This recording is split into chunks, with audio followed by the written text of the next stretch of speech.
इस वीडियो में लेकर आया हूं मैं झोलने फाड़ने वाला सवाल। जैसे कि यहाँ पे सवाल दे रखा है और ये देखने में जितना खतरनाक है उतना ही आसान क्या है ये करने में। तो बिल्कुल आसानी से हम सीखते हैं और झोला फटने की तैयारी करते हैं। जैसे कि यहाँ पे है क्वेश्चन कि a की घात p प्लस के q और इसकी भी घात p माइनस के q। ठीक है, फिर क्या है a की घात q प्लस के r और q माइनस के r। ठीक है, इसके बाद क्या है a की घात r प्लस के p और r माइनस के P।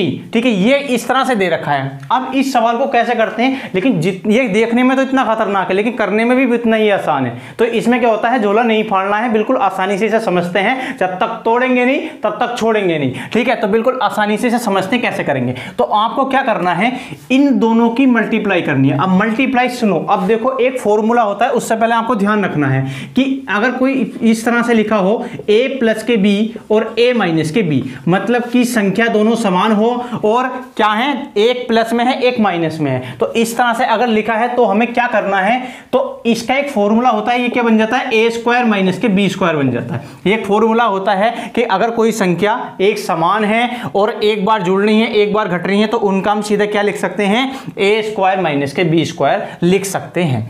अब जैसे कि यहां पे देखो ये p प्लस के q और p माइनस के q, p प्लस के q ये इसके समान हो गया और p माइनस के q किसके समान हो गया, a माइनस b के समान हो गया। तो हम इन्हें क्या लिख सकते हैं, जो a की जगह पे क्या है p, तो p का स्क्वायर माइनस के q। ठीक है, इसके बराबर में हम ये लिख सकते हैं। तो जैसे कि यहां पे लिखा a का, तो a की जगह हम इसकी जगह क्या लिख सकते हैं, तो p का स्क्वायर और बीच में क्या है माइनस और माइनस q का स्क्वायर। जब इन दोनों की हम गुणा करेंगे तो हमारा क्या बन जाएगा, ये बन जाएगा।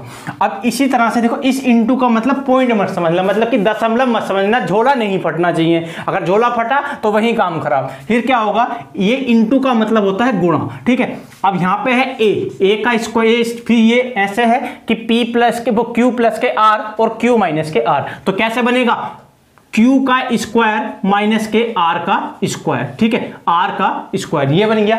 अब इसी तरह से इस वाले को देखते हैं, गुणा का साइन लगाया और एक का घात क्या है, r प्लस के p और r माइनस के p। तो इसमें क्या होगा, r स्क्वायर माइनस के p हमारा हो जाएगा।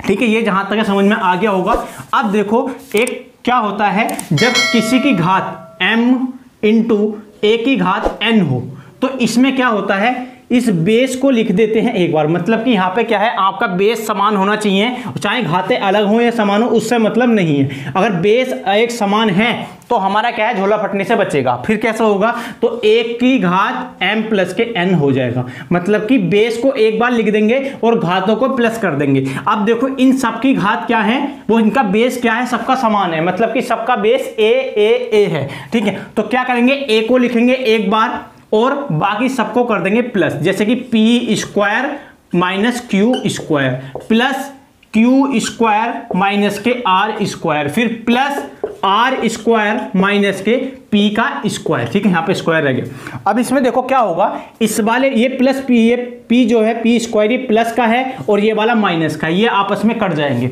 इसके बाद देखो ये q स्क्वायर प्लस का है, वो माइनस का है और ये प्लस का है, दोनों आपस में कट गए। और ये देखो ये माइनस का है और ये प्लस का, ये भी दोनों आपस में कट गए। अब इसके यहाँ पे घात में क्या बचा, तो a की घात बचा 0।